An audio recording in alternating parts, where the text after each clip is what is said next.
Now, let's go over the second margin.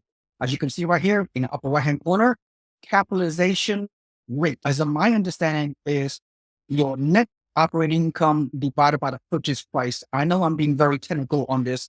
Capitalization rate means that without financing, without leverage, what is your true rate of return is. It does not factor in the mortgage payment. It's like an all cash purchase, for example.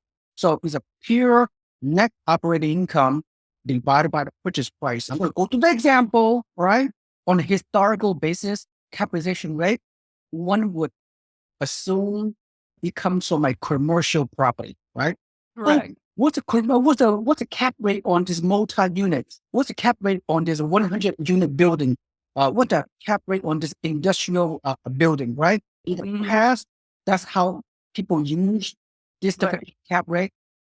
But you can apply the capitalization rate to any income property. It doesn't have to be a multi-unit. You can apply the cap rate to a single family home, residential investing, duplex, triplex, fourplex. So people look at the cap rate. I don't want to provide any inaccuracies or misleading information or misconception. The benchmark is typically at least 5%.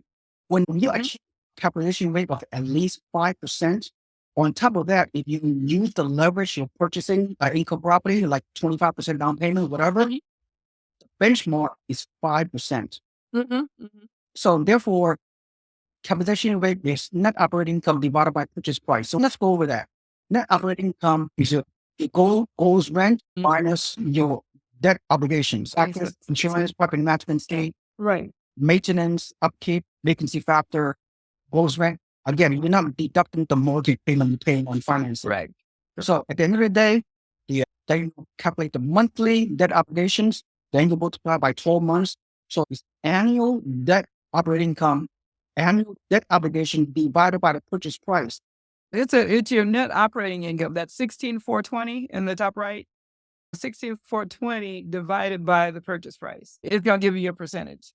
Gross rent minus vacancy factor equal operating income 20,952 minus annual debt obligations excluding the mortgages, which is 4531. Correct. And then equals 16,420 net operating income, right? Net operating income divided by the purchase price of 104,000.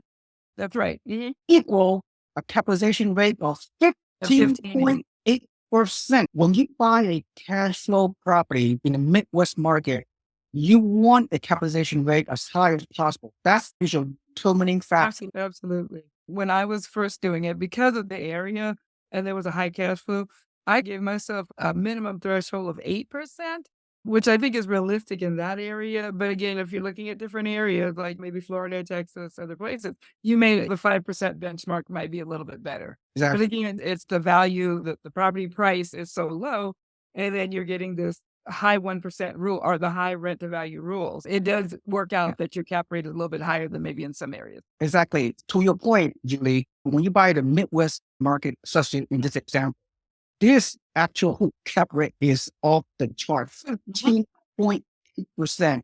That is amazing. Very rare to find this kind of deal. Now, when we compare to the other market, the hybrid market, the cap rate are not that critical. The cap rate in this case is only 6.4%. When you buy a hybrid appreciation cash flow market in the South and Southeast, for example, you are essentially chasing the total return on investment.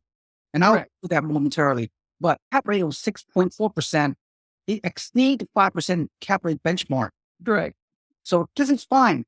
This is fine to achieve 6.4% to purchase a new construction in a fast growing market like Florida, Texas, mainly.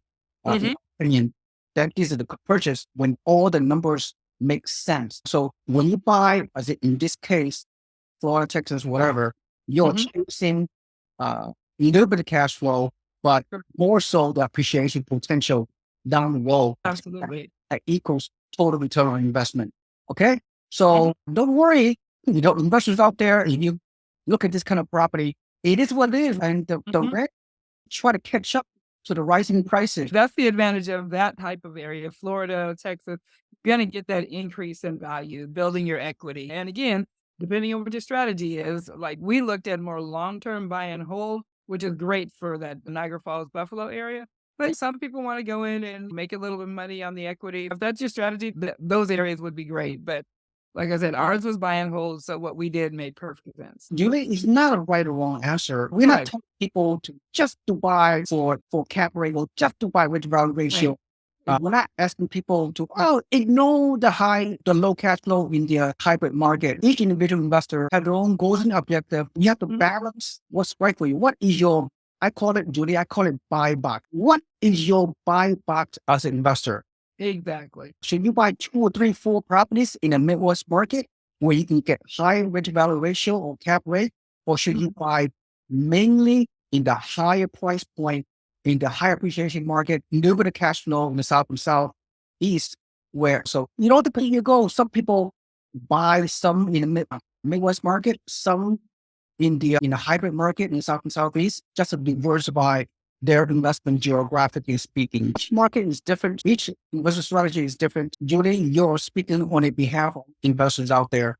As always, you put yourself in the shoes of a typical investor, mainly a newbie and relatively experienced. Your final takeaway with the capitalization rate. So from a high level, what is your quick comment on the capitalization rate?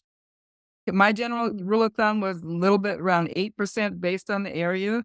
I think the 5% is really good if you're looking at some of the Southwest, Texas, Florida, places like that. But again, I think you were stressing none of these is a hard, fast rule. Like, don't make your decision if the cap rate isn't 8%. That doesn't mean it's not a good investment. You have to look at the overall picture, which I think is great while you're going over each one of these numbers individually. Very good. High level summary.